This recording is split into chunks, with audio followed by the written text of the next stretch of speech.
It was updated on June 3rd, 2024. Then the family of 3, you need to, if you want to move to Canada permanently, and also you want to know if you can find a job, in this very video you are going to understand, and I want to tell you it's possible to find a job. Now, which route are you going to be using, and how much is the proof of funds? The route that we are going to be talking about here, or the method you can enter into Canada, is the express entry method, and we are going to be talking about the proof of funds you need if you are moving alone, you are moving with your spouse, you are moving with your spouse and kids, or maybe you are a family of 4 or 5 or 6. So in this video I'm going to explain that detailedly. Somebody equally asked me last time, Milton, is it possible for me to get permanent residency and from my home country then I move to Canada? The answer is yes, and I will be explaining all these details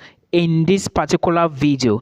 Now remember, there are documents you need and there is a procedure you need to follow if you really want to apply for permanent residency as a permanent resident to move to Canada.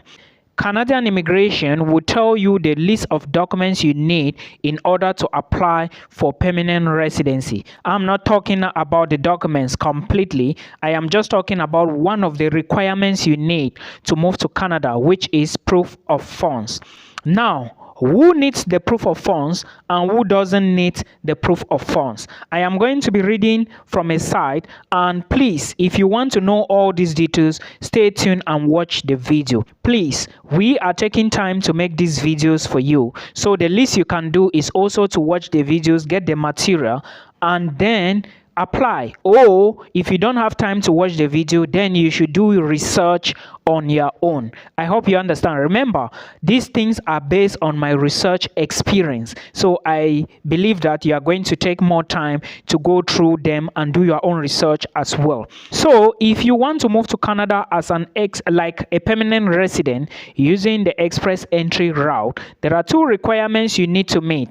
The IELTS is one, which is the general IELTS, and again you also need what is called WES evaluation of your bachelor's degree, master's or PhD, any of them. So basically you need 2 things: your WES evaluation of your highest degree and also your IELTS exam. Remember, the higher your scores, the better for you. Also remember that if you really want to get selected, you need to optimize your points, like make sure your points are high up there, so that in case you are in the pool, you can easily get a selection. Remember, those being selected to apply for permanent residency are only those that have higher points.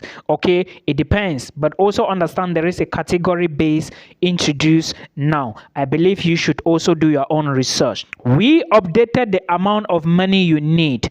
We updated the table that shows how much money you need to settle in Canada. We update these numbers every year based on 50% of the low income cutoff totals. To stay eligible, you may need to update your statement, your settlement funds, numbers of your express entry profile.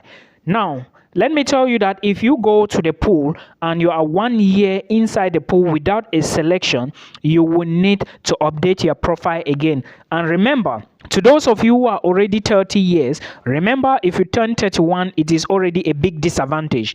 I am just trying to tell you that somebody that is 25 years or 26 years has a bigger advantage than you who is 31, 32, 33. Canada favors young people. Canada wants young people to come into their country. You already know why old people are not needed. Well, everybody is needed, but again, just from the point gap on the express entry portal, you should already know. But that does not withstand the fact that if you are 33, 34 and above, you shouldn't apply for PR. Just make sure you look for means to maximize your points, like make your points up there. You can also check the portal to see what I'm telling you. If you need an appointment with me, book from the video description box, or you send a message to my Facebook inbox, Milton Fonkwa, and tell me you need an appointment so I give you the details. Please, if you listen to me very well, you are going to get the material, but if you skip, you cannot blame me. The update must be done no later than June 2nd. Updating your profile doesn't change the date and time that we receive it, so you would keep your rank if you are in the tie-break situation. You read more about that. Proof of funds is how you show us that you have enough money to settle in Canada. If we invite you to apply for PR, you must give written proof that you have this money. Who needs proof of funds? Now, you need proof of funds to meet the minimum requirements of the Federal Skilled Worker Program and also the Federal Skilled Trade Program. Remember, I am talking about those that are going through the Federal Skilled Worker Program. Who doesn't need proof of funds? You do not need proof to show that you have enough money to support yourself and family if you are applying under the Canadian Experience class, or you are authorized to work in Canada and you have a valid job offer, even if you apply under the Federal Skilled Worker or the Federal Skilled Trade Program. Keep your funds up to date in your profile. The system may find that you are eligible for more than one program. You don't always know ahead of time which program you would be invited under. The system currently asks all applicants to provide a proof of funds document. If you don't need the provide proof of funds, you must upload a letter explaining either that you have been invited to apply under the Canadian Experience class or a valid job offer. How much you need? The amount of money you need to support your family is based on the family size. This is something you should pay attention to, guys. I'm going to be giving the figures in Canadian dollars, and you cannot change to your own local currency and see how much you actually need. To calculate the size of the family of your family, include yourself, your spouse or common law partner, your dependent children, and your spouse or common law partner of partner's dependent children. You must include your spouse or common law partner and dependent children if they are Canadian citizens or permanent residents not coming to Canada with you. The table shows now minimum amount of money you need to integrate or immigrate to Canada based on family size. Family of one, you need 14,690 Canadian dollars. I don't know how much that is in your local currency.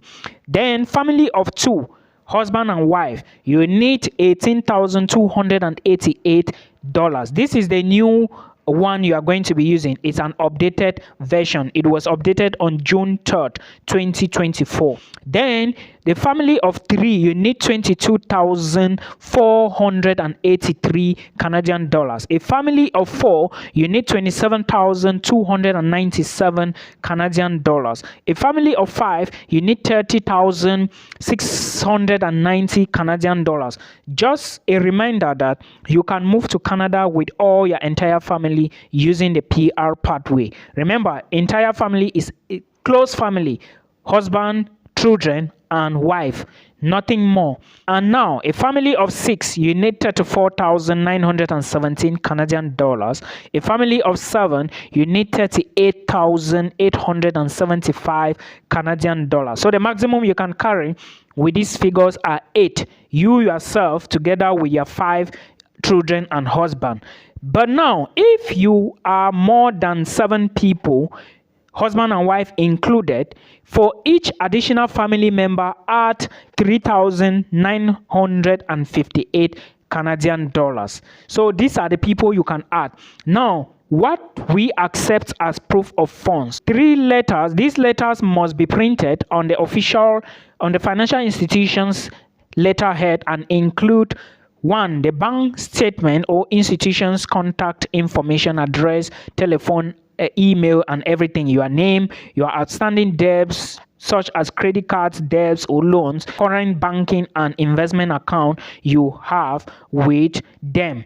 Okay, in fact, so you are just detailing all the things that you have as proof to show that you have money in that particular bank, right? Because you can read more on IRCC. I'm going to attach a link below. They don't want situations where you will move to Canada and it will look like you didn't have money. That's why they want to make sure that you actually have money you are following your program with. I hope this helps you. I'm going to be talking, this is just proof of funds, and now you can convert to your own local currency, and of course you see how much you actually need. If you are a family of 8 and above, you already know what you need to do. Remember, you cannot carry more than 10,000 Canadian dollars and pass the airport. Okay, for how much you can carry, check the details here. Remember, if you are following this procedure, this express entry route to Canada, you should know what a knock code is. People don't know this. Many people are not qualified for this express entry because they belong to knock code 4. The knock codes they are selecting are knock code 0, 1, 2, and 3. If you are 4 or 5 category of the knock code, you do not qualify. So please check your job description on the knock code section and thank me later. I hope this helps you. Till we meet again in another one.